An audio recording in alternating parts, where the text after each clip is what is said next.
Welcome to the Every Mom is an Athlete podcast, where we believe that motherhood is inherently athletic. I see you lifting car seats, chasing toddlers, and carrying groceries one-handed while holding a baby and a coffee. Your daily life is a workout. I'm Dr. Karlie, pregnancy and postpartum expert, sports chiropractor, strength coach, entrepreneur, and mom of three. Here you'll find solo episodes and real conversations with other moms and leading experts, so you can live your strongest, healthiest, most aligned life in motherhood. No matter how long it's been since you've had your baby, whether you're reconnecting with your body, rebuilding your strength, or just figuring out what feels good again, you're in the right place. Hi, Dr. Karlie here again. Today we are going to be talking about diastasis recti, or diastasis recti, depending on where you live and who you are and how you say it. But before we get started, if you are wondering if you have diastasis, whether you're brand new postpartum or you've been postpartum for quite a while, I do have a free download. I want to make sure you know about it. It's the top 4 doctor-recommended exercises to help heal your diastasis. Yep, that's a whole mouthful for me to say. This is a great, simple place for you to start. You could also listen to episode 1 of this podcast to kind of get a baseline. That would help too. But I did build this download for you so that you have some exercises, some sets, some reps. You understand why breathing and bracing is so important when we talk about healing our ab separation after we have a baby. So I really recommend you grab that. I'll link it down in the show notes. But that's just a little gift for you to get started. So let's start talking about diastasis. So I cannot tell you guys, I have people come into my office every single day, reach out online, talking about diastasis and saying things like they're super nervous that they don't want to get it, they don't want to have an ab separation. And I always tell them, I hear you, you don't want to have an ab separation, but I also have to tell you that having diastasis, having that ab separation during pregnancy is totally normal. It's totally natural. Some studies even show that up to 100% of women at 35, 36 weeks of pregnancy have diastasis. And it makes sense because the baby has to go somewhere, right? As your belly is growing, your belly has to stretch. It has to make room for the baby to grow. So it makes sense. So I don't want you to think of it as something that we're trying to avoid.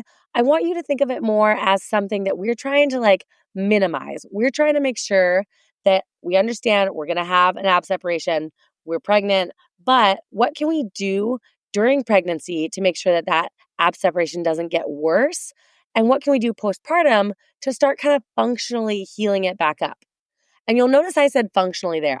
When I work with women postpartum to heal their core, we don't talk about anatomically closing the gap, okay? So what that means is making sure that the muscles come completely back together and zip right back up, because that doesn't always happen. In fact, lots of the time it doesn't happen.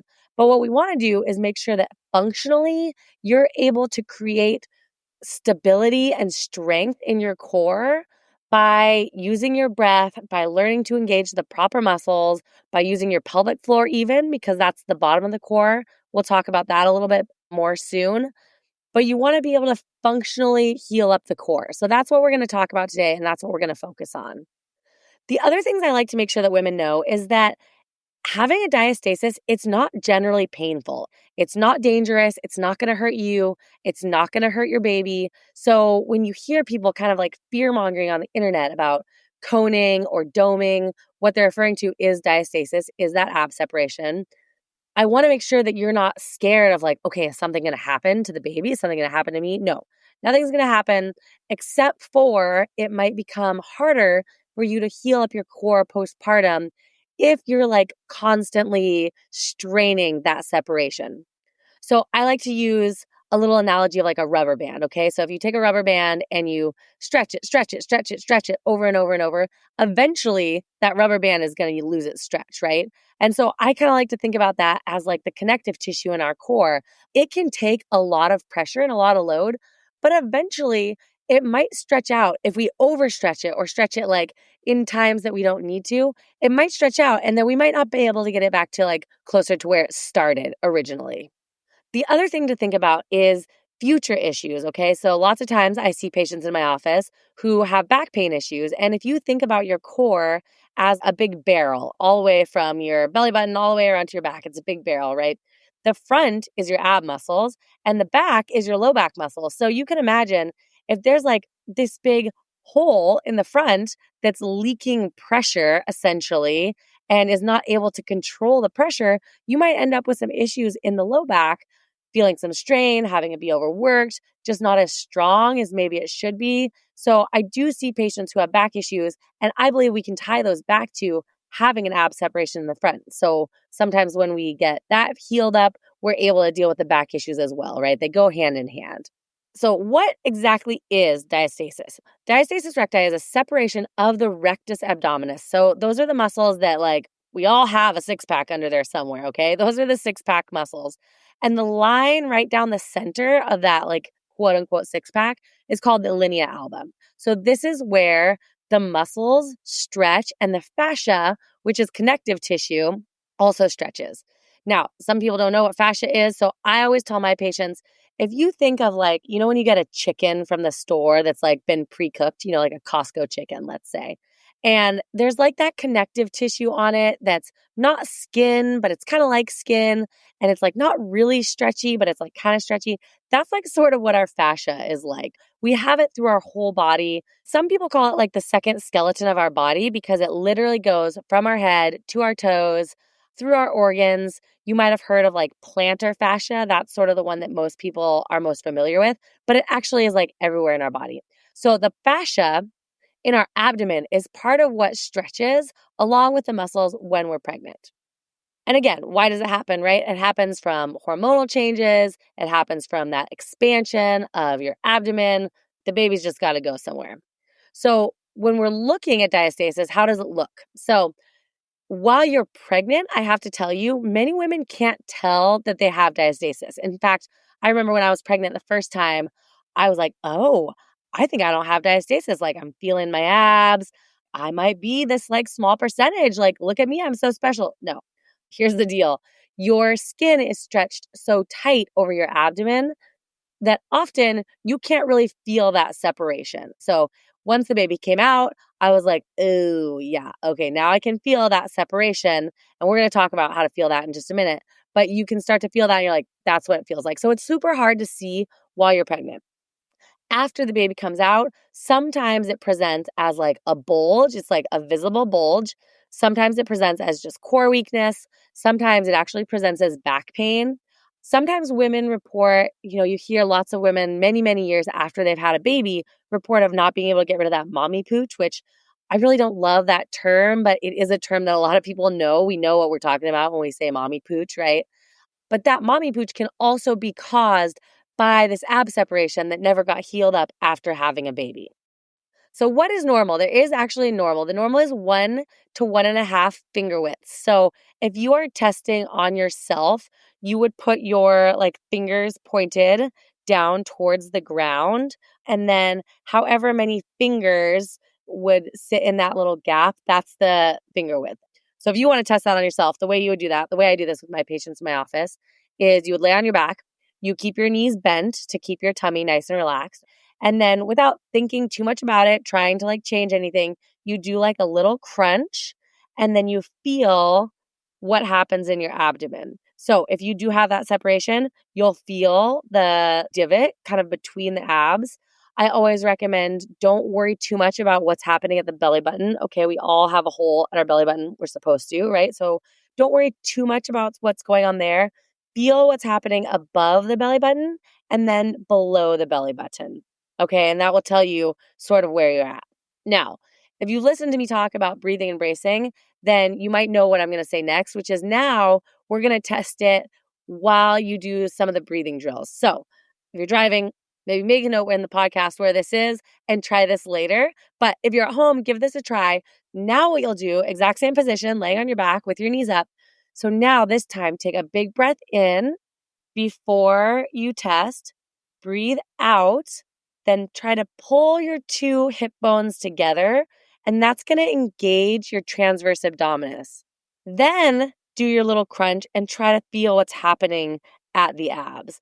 It's a lot harder with me not there with you, but what I see in my office as people take that big breath in and then engage their transverse abdominis, which is the muscle that's sort of activated when you try to pull those 2 hip bones together, what I see often is that the separation will sort of shallow out and it will become a little bit more firm and it will become a little bit more stable. And so when that happens, that is really good feedback for the person I'm working with that, okay, when you use your breath, when you use your muscles, you're able to create a lot of stability. So even if your gap doesn't close, it's okay because you can create that stability on your own.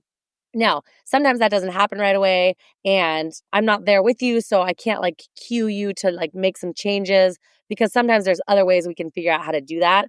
And if you do, I'd also recommend if you do have a significant gap, so we're talking like 3 to 4 finger widths, 4 finger widths is going to be considered severe. I definitely would recommend you get in to see pelvic floor PT. There are chiropractors too that focus on pregnancy and postpartum care like I do, a little bit harder to find. Generally, pelvic floor PT is going to be like, this is their bread and butter. So I would recommend you get in to see someone just to get that plan. If you have a significant gap, you might want some help with that. So let's talk about some myths around diastasis recti because I feel like I see so much fear mongering on the internet about this and I want to set the record straight. Myth number 1, diastasis recti means that your abs are torn. So that's false. The connective tissue stretches, it does not tear. And like I said, it's meant to do that. Generally, it's not painful. If you are like a really tiny person, and for example, let's say maybe you're having twins and you have rapid growth, then you might feel some discomfort just from the muscle stretching. But generally, diastasis is not going to be painful. Myth number 2 is that only certain people get diastasis. And that's also just not true. Diastasis can affect anyone. It does not matter how fit you are. And I'll also mention that men can have diastasis. Women who don't have babies can have diastasis. I'm actually fairly certain I had an ab separation before I even got pregnant. When I think back to it now, I'm like, oh, all those times when I was doing just like really difficult sit-up variations and I could see that kind of coning in my abs. I think that I had that separation before. I don't think it's just that I couldn't control it at that time. That also might be the case. But either way, I'm pretty sure I had that ab separation. So lots of people are dealing with this. It's not just postpartum women. I just want to make that clear. Myth number 3, diastasis recti can be fixed with one simple exercise. So oh my gosh, I love the social media posts that are like, this one exercise snatched my waist, fixed my blah, blah, blah, whatever. There's not one exercise that is going to fix anything. That's a pretty bold claim, but I feel pretty confident in that statement. There's often multiple things that will help to improve, fix, whatever issue that you're dealing with, right? There's so many different exercises that we can use to start to heal up that diastasis. I will say the thing you have to start with is the breathing and bracing. You have to get that down before you start doing any of these other things. Some really common ones that you'll see people do online are like heel slides, leg lowering, marching, where they're laying on their back and then like the leg is bent at 90 and they're kind of bringing one up at a time. That's called supine marching. And I think these are great. I teach people these too, but they're all useless if you're not doing them slow and controlled and using the breath that I mentioned earlier in that free download that I have. You have to be using that breathing and bracing to really make these exercises effective. Myth number 4 I want to address is you can't do sit-ups or crunches with diastasis recti. Now, this is sort of a controversial topic in the pregnancy and postpartum world because some coaches, some personal trainers, physical therapists, chiropractors will say you should not have any coning or doming during pregnancy. And some will say it's fine, go for it. There's no research that concludes that it's dangerous. All right, so I land somewhere in the middle because for me, during pregnancy, fitness is a cost-benefit analysis game. What that means is you should be doing a cost-benefit analysis of, is this worth doing? Like, what do I get out of this? Is it worth me doing crunches if it's going to potentially make my recovery and my rehab a little harder after this baby comes? Do I really need to do crunches that bad? Well, for me, the answer is no, because there's so many other great core things that you can do during pregnancy. This is the whole reason that I developed a pregnancy core plan, because core during pregnancy is so important, but crunches and sit-ups and those kind of things probably aren't the best option. So that's sort of where I land on it. Do I think it's the end of the world if you occasionally sit up out of bed and you see that little bit of coning and doming in your abdomen? 100% no. I don't think that's a big deal. Do I think that you should potentially roll to your side and sit up out of bed when you can remember to protect your abdomen and maybe make your rehab and your recovery after the baby comes a little bit easier? Yeah, I do think so. So take that with a grain of salt, but it is not true that you can't do those movements with diastasis. It just maybe means those are not the best exercises for you. And there might be something better that could get you stronger to where you could do those exercises without getting that coning. And then you could actually control the pressure in your core. So let's talk a little more about what that rehab looks like. So when we're talking about diastasis, ab separation rehab, we want to think about the whole core. So we want to think about the core as a barrel, like I mentioned earlier. So you have your ab muscles on the front and the sides, you have your low back muscles in the back. At the top of that barrel, you have your diaphragm. So that's directly under your ribs, and it's going to be more like parallel to the floor. And then on the bottom, you have your pelvic floor, also parallel to the floor. So those two are kind of like parallel to each other. So that's why we don't just focus on the abs when we're working on core healing postpartum. We also focus on breathing, which uses the diaphragm. We focus on pelvic floor, which is the bottom of the barrel, right? And we want to focus on strengthening our low back, our hips, everything connected to that. We also want to think about posture. So our posture is like notoriously bad once you have a baby, right? Because you're constantly kind of crunched forward and breastfeeding. That's going to put your core in a bad position. Do you want to really think about posture, breathing, and then daily movements that you're doing?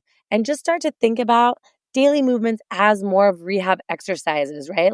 One of the things I love to give people to do that's sort of just a normal exercise, but great for rehab in early postpartum is standing up from the floor in a kneeling position. So you're kneeling down on the floor, you bring one knee up into tall kneeling, the other knee up, and then basically in a lunge position and then stand all the way up. And it's shocking how hard that feels when you're very newly postpartum and your pelvis is just so wobbly and unstable. Those kind of things are also going to help retrain your abs, your core, everything that we're trying to help recover. Now, what are other options for diastasis when you need professional help? Well, I mentioned earlier, that 4-finger width, that's going to be severe. I definitely get professional help if you notice that your gap is that large. As far as surgical options, I have actually only personally known one person who has had surgery on her diastasis. And that's not to say there's not more out there. There's tons. But this woman in particular had 4 kids. She did have about a 5-finger gap. So that is a very large, and she was a very small person. It was mostly for aesthetics. And because she just could not functionally, it was just too big of a gap for her to even functionally close it. But that is an option. If you have that really significant, severe diastasis, surgery is an option. It's the very last option for most people because we can do so much with rehab, but just know it's an option. And I want to take a minute too, while we're on that topic, to just address the emotional toll that having a significant diastasis like this can have on us. As women, as humans, especially after we have our baby and we're trying to find who we are again, it can be just tough to know that there's this thing there that is not how it was before, And so I totally recognize that. I know that some women, it does have an effect on their self-confidence, their self-image. And so that is one reason that I want to help women heal it, not just for all the other reasons, right? Because I don't want you to hurt your back. I want you to be able to pick up your kids and throw around weight and do whatever you want to do without hurting yourself. But also, I want you to feel good in your body and in your skin. I just share that because I know that is a real thing. And I've been there too. I've had 3 babies. Like I said, I had diastasis before I even had kids. So once I started healing that up in myself after each kid, which also, by the way, is exhausting, but totally worth it, I definitely don't recommend just well, I'm going to have another kid in a couple years. Let's just I don't need to do any rehab. You should definitely do the rehab. You will feel so much better, so much stronger, and you'll go into that next pregnancy stronger, fitter, healthier. So just my little soapbox there. Don't just throw it off oh, these are my childbearing years. I don't need to rehab. Yes, we need to rehab after every kid if we want to get back to doing the things that we love. I do recommend that you have self-compassion, that you are patient with yourself, that you give yourself grace. That's why I love the 4 exercises in my download, because you can start them literally as soon as you feel ready after having your baby, or as late, right? Like, it doesn't matter, but you can start working towards feeling confident in your body again and feeling like you have some control over your recovery.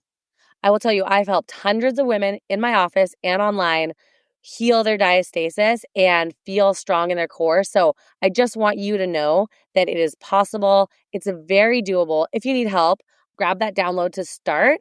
And then depending on where you're at, if you need a whole plan, if you're newly postpartum, 6 months or under, I have my postpartum plan that you can go right into.